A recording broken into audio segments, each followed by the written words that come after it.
Hello అండి. Welcome back to my channel 'Padmaja vlog'. ఇది నా సెకండ్ సాటర్‌డే వ్లాగ్ అండి. యాక్చువల్లీ సెకండ్ సాటర్‌డే అనుకోకుండా మన ఉత్తరాంధ్ర ఇలవేలుపైన అనకాపల్లి నూకాలమ్మ తల్లి టెంపుల్‌కైతే వెళ్ళామండి. సాటర్‌డే కదా కొంచెం అంత రష్ ఏమి ఉండదులే. పర్లేదు, గుడి రెనోవేట్ అయిన తర్వాత ఫస్ట్ టైమ్ కదా ఎళ్తున్నాము. సో, ఇలా ఖాళీగా ఉన్న డేస్ వెళ్తే మనం చక్కగా వీడియో తీసుకోవచ్చు. అండ్ మోర్ ఓవర్ అమ్మవారిని కూడా బాగా దర్శించుకోవచ్చు అనుకున్నాం. ఎంట్రన్స్‌లో అంటే ఇది మేము వేరే వాళ్ళు తెలిసిన వాళ్ళ ద్వారాగా ఎళ్ళాం బ్యాక్ డోర్ నుంచి. సో, అంత జనాలైతే ఏం లేరులే అనుకున్నాం. ఇక్కడ చూస్తున్నారు కదా! ఈ మండపం యాక్చువల్లీ ఇక్కడ హోమాలు, పూజలు అన్నీ జరుగుతాయండి ఇక్కడ.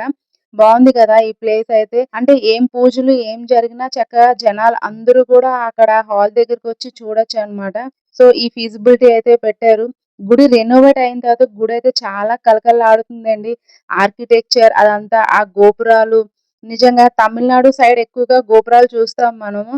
ఫస్ట్ టైమ్ మనకి ఇక్కడ అంటే ఇప్పటివరకు తెలిసిన వాళ్ళకైతే తెలుసు అనకాపల్లి నూకాలమ్మ తల్లి గుడి అయితే అంత పెద్దగా అలా ఉండేదేం కాదు. జస్ట్ నార్మల్‌గా ఉండేది. ఒకే ఒక గోపురంతోని. కానీ ఇప్పుడు ఇక్కడైతే గోపురాలు 2 కనిపించాయండి నాకు. గుడి ముందున ఒకటి, అలాగే బ్యాక్ సైడ్ చూడండి చాలా మంది భోజనాలు అవి వండుతారు కదా! అక్కడ కూడా ఒక గోపురం అయితే ఉన్నది. చూస్తున్నారు కదా! ఇది అయితే ఎంట్రన్స్ అండి. ఇక్కడ ఎంట్రన్స్ నుంచే మనకి గర్భగుడిలో ఉన్న అమ్మవారైతే క్లియర్‌గా కనిపిస్తున్నారండి. చాలా బాగా పెట్టారనిపించింది. అంటే చాలా మంది దగ్గరగా వెళ్లి దర్శనం చేసుకోవడానికి వీలు అవ్వలేని వాళ్ళు ఇలా బయట నుంచే దర్శనం కూడా చేసుకోవచ్చు కదా! చూస్తున్నారా అమ్మవారి మొహం అది ఎంత బావుందో. ఆ యెల్లో కలర్ శారీలోని అమ్మవారు భలే కళకళలాడుతూ ఉన్నారు కదండీ! యాక్చువల్లీ పాత విగ్రహంకి అమ్మవారైతే కొంచెం మొహం అది చాలా పెద్దగా అంటే కొంచెం ఎలా చెప్పాలంటే చాలా గంభీరంగా అలా ఉండేది. కానీ ఈ రెనోవేట్ చేసిన తర్వాత ఈ విగ్రహం మొహం అయితే కొంచెం చిన్నగానే అనిపిస్తుందండి. ఇక్కడ ఈ ప్లేస్ గుర్తుందా? అక్కడ ఒక చెట్టు ఉండేది. చెట్టు దగ్గర చిన్నది విగ్రహం ఉండేది. బట్ అయితే ఆ చెట్టయితే లేదు. ఓన్లీ విగ్రహం ఒక్కటే అలాగ ఉంచారు. ఇది చూస్తున్నారు కదా! ఇది హాల్ అండి. నిజంగా హాల్ అయితే చాలా పెద్దగా ఉంది. ఎంతమంది భక్తులొచ్చినా సరే హాల్‌లో సరిపోతది. ఇక్కడ ఈ హాల్‌లోనే కొంచెం ఉత్సవ విగ్రహాలు ఉన్నాయి కదండీ!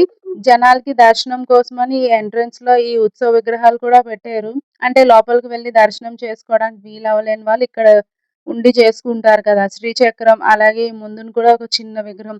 ఏమైనా పాలాభిషేకాలు ఉంటాయి కదండీ! పర్వదినాలు అమ్మవారికి శుక్రవారం, మంగళవారం బాగా ఇది ప్రీతి కదా! ఆదివారం కూడా అలా పాలాభిషేకాలవి చేయడానికి చిన్నవి ఉత్సవ విగ్రహాలు పెట్టారండి బయట. ప్రతి ఒక్కరు చక్కగా అమ్మవారిని ముట్టుకొని దర్శనం చేస్తున్నారు.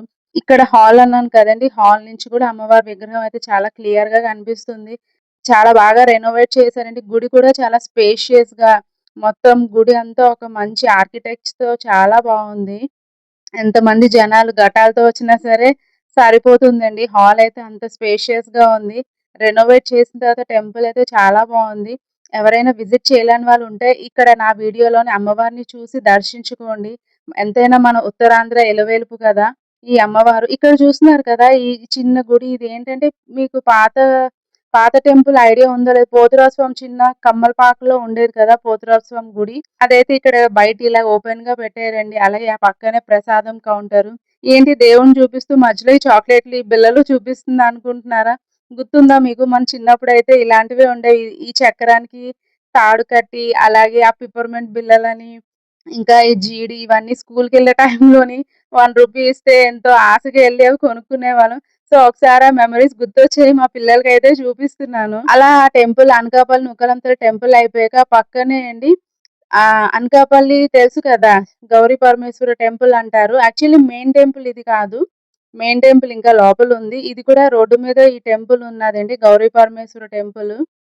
చూస్తున్నారు కదా! టెంపుల్ చుట్టూ ఈ వాల్స్ అంతా బాగా మంచిగా ఈ ఆర్కిటెక్చర్‌తోని అంటే ఒక్కొక్క వాల్‌కి ఒక్కొక్క స్టోరీ ఉన్నాదండి. క్లియర్‌గా మీరు అబ్జర్వ్ చేస్తే మీకు తెలుస్తది. చాలా బావుంది కదా! సో, మీకు కూడా చూపిద్దాం కదా! అని చెప్పేసని వీడియో తీశాను. సాటర్‌డే కదా! కొంచెం జనాలు రష్ కూడా అంతగా ఏం లేదు. సో, ఖాళీగా ఉంది కదా! అని చెప్పేసని నీట్‌గా అయితే వీడియో తీశానండి. చాలా బావుంది ఈ టెంపుల్ చుట్టూ ఈ స్కల్ప్చర్ అయితే మటుకు.